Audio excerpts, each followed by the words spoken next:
Well, I was watching Ghost Dad the other day, and I just got to thinking, like, man, Bill Cosby, you know, I really am sick of reading about this dude. It's so sad on so many different levels. Obviously, the main thing, which are the women, the victims.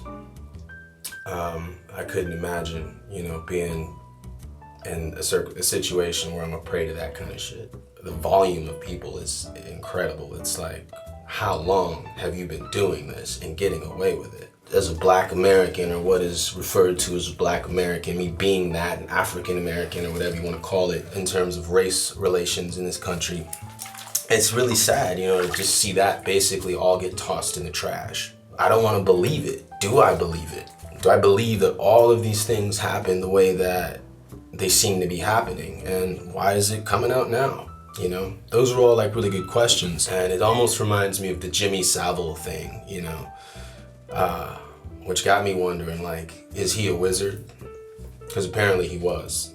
You know, maybe Bill Cosby was a wizard too, you know. It doesn't even feel right to watch a movie with Bill Cosby in it, or rent an episode of The Cosby Show to like show that to some kids. Like, hey, this is a very positive Black show you should watch, you know. You can't do that anymore. And that's sad. It really bums me out. One of my favorite thoughts used to be like, man, what if Bill Cosby were taken a little more seriously as an actor, like when he was young, like in the 60s.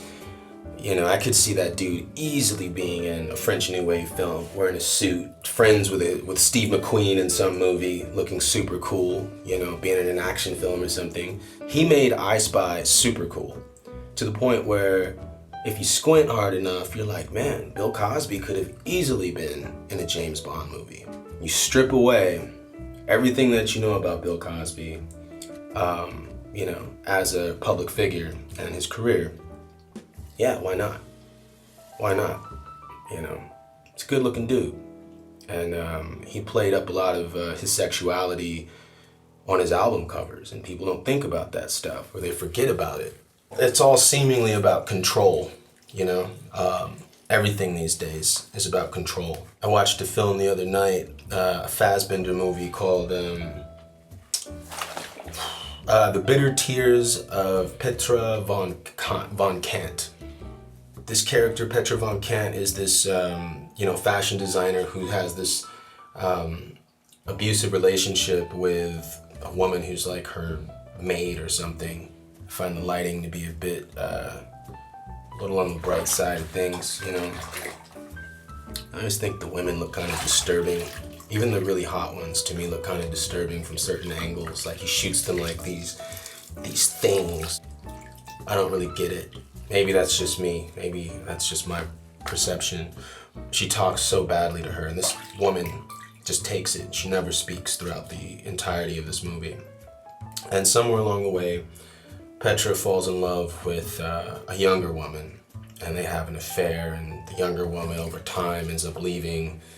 Petra can't get over it, but this whole movie, man, this woman is just trying to control every little thing about her environment and just bossing people around. And I'm thinking, like, man, you know, that's a good metaphor for life, you know. A lot of motherfuckers like to control shit.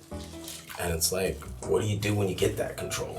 Some of these sequels and remakes, I think it's unnecessary, you know? It's 2016. You know, control yourself. Until the next time.